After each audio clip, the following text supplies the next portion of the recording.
Are you ready? మన జీవితం కంటి చూపుతో ఉండకూడదు, విశ్వాసముతో ఉండాలి. మన జీవితం కంటి చూపుతో ఉండకూడదు, విశ్వాసముతో ఉండాలి. అంటే దానికి అర్థం ఏంటి? మనకి కంటి చూపు ఉండకూడదని కాదు. దేవుడిచ్చిన అవయవాలు, మన శరీరానికి ఇచ్చే అవయవాలు, తల మొదలుకొని అరిపాదం వరకు దేవుడు మనకిచ్చిన ప్రతి అవయవాలు బలముగా ఉండాలి, చురుకుగా ఉండాలి, శక్తివంతంగా ఉండాలి. ప్రతి అవయవం యేసు నామములో సమృద్ధి అయిన జీవం కలుగును గాక.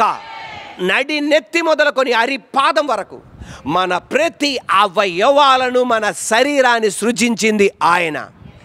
ఈ రోజున ఏ స్పేర్ పార్ట్ అయినా మన వాహనాలకి పాడైపోతే ఎలాగైతే కంపెనీ దగ్గరికి వెళ్ళి స్పేర్ పార్ట్స్ కొనుక్కుంటామో, నడి నెత్తి మొదలుకొని అరిపాదం వరకు నీ అవయవములో ఏదైతే లోపం వచ్చిందో దేవుని వైపు మనం తిరుగుదాం.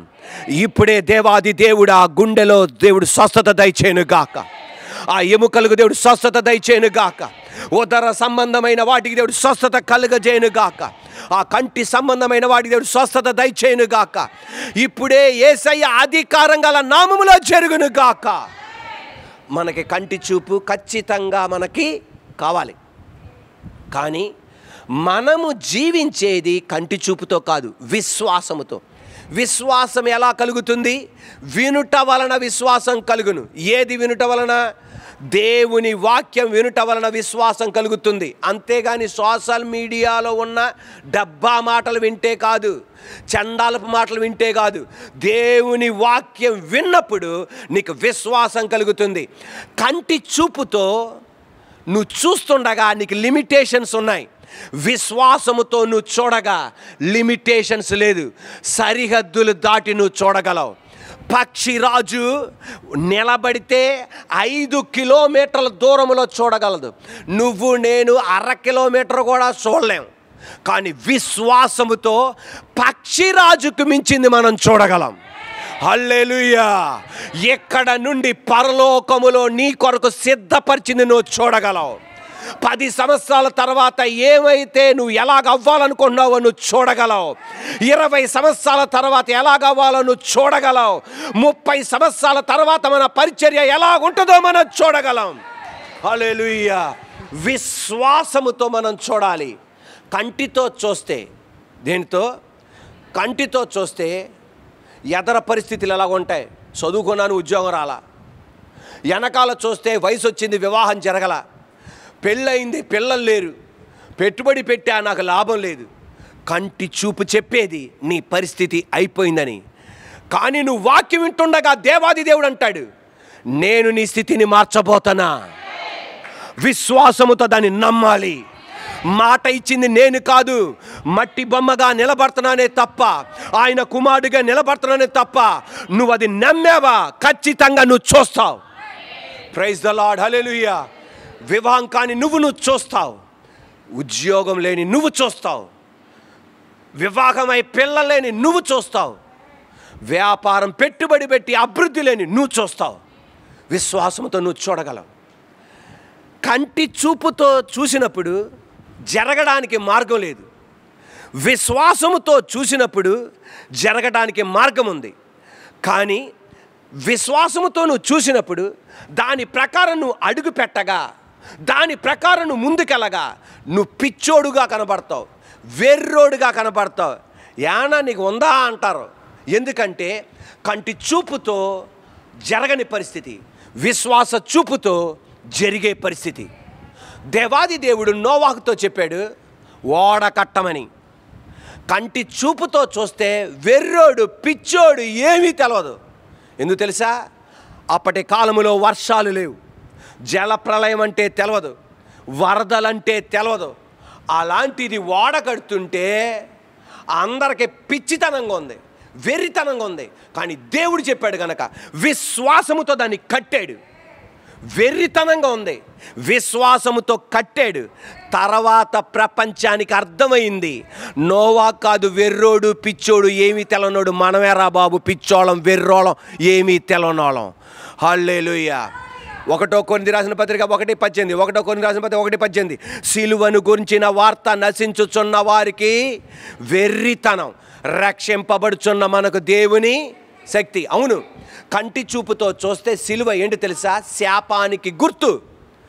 ధర్మశాస్త్ర గ్రంథం ప్రకారం, పాత నిబంధన గ్రంథ ప్రకారం శాపానికి గుర్తు.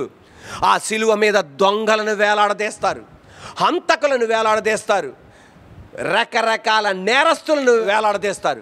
అటువంటి దాంట్లో రక్షణ ఏంటయ్యా? బుర్రుందా నీకు? నీకేమన్నా బుర్రుందా? నీకేమన్నా బుర్రుందా? సిలువను పట్టుకుంటారేంటయ్యా మీరు? సిలువ కష్టానికి గుర్తు, శ్రమలకి గుర్తు. అది నీకు ఏమన్నా బుద్ధి ఉందా? జ్ఞానం ఉందా? వివేకం ఉందా? వెర్రితనం.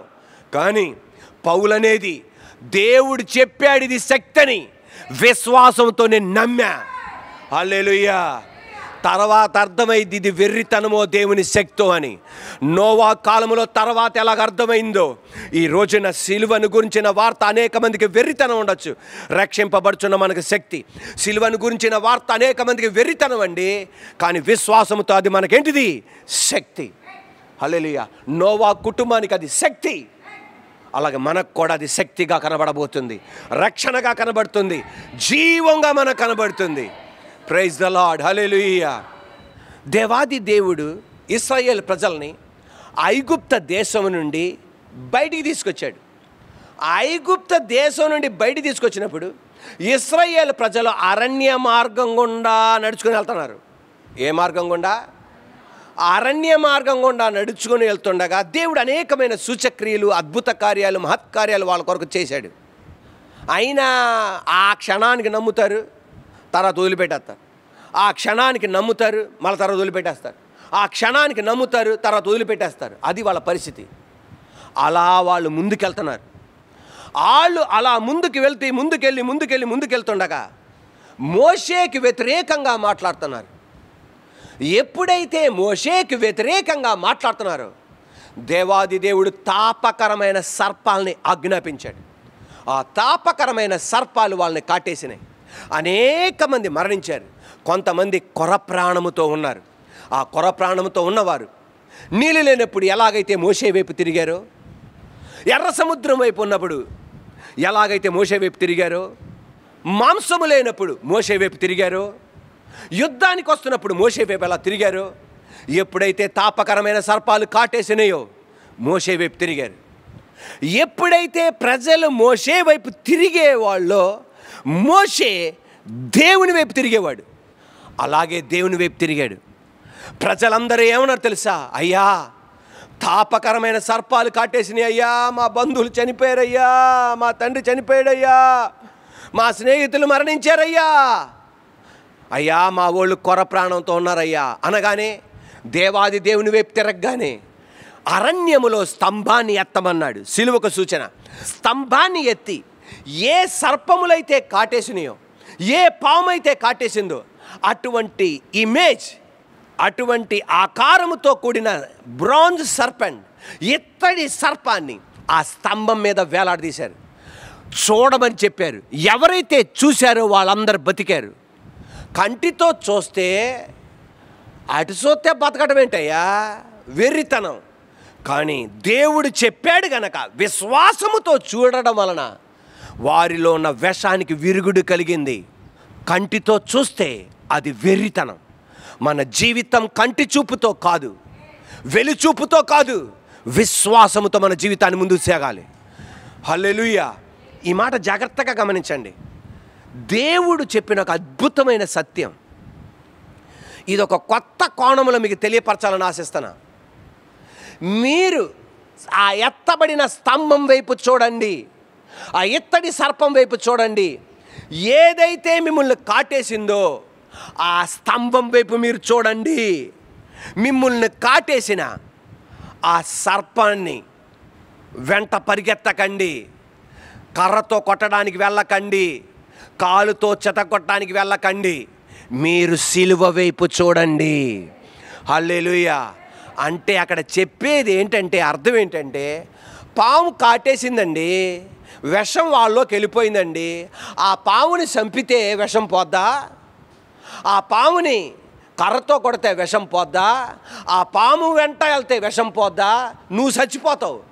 తద్వారా జరగాల్సింది ఏంటి తెలుసా? నువ్వు ఆ సిలువ వైపు చూడు, యేసు వైపు చూడు. ఈరోజు నేను చెప్పనా, నా జీవితంలో సాతాను గాడి కాటేశాడా? భార్య బతుకులో ఆ పాయిజన్ ఎంటర్ అయిపోయిందా? భర్త జీవితంలో ఆ విషం ఎక్కిపోయిందా? కుమారుల జీవితంలో ఆ పాయిజన్ వెళ్ళిపోయిందా? అపవిత్ర జీవితం అనే విషం లోనికి వెళ్ళిపోయిందా? ఈ రోజున వాడిని కొట్టినా చంపినా అది ఏం ఎండో, ఒకటే, యేసు వైపు చూడు, సిలువ వైపు చూడు, ఎత్తబడిన సర్పం వైపు చూడు, ఎత్తబడిన యేసు వైపు చూడు. వాళ్ళు ఎత్తబడిన స్తంభం వైపు, ఆ సర్పం వైపు చూడగానే విషానికి విరుగుడు ఎలా కలిగిందో యేసు వైపు చూడు. నీ బిడ్డల్ని పట్టి పీడిస్తున్నాయి, వదిలి పారిపోతాయి అంతే.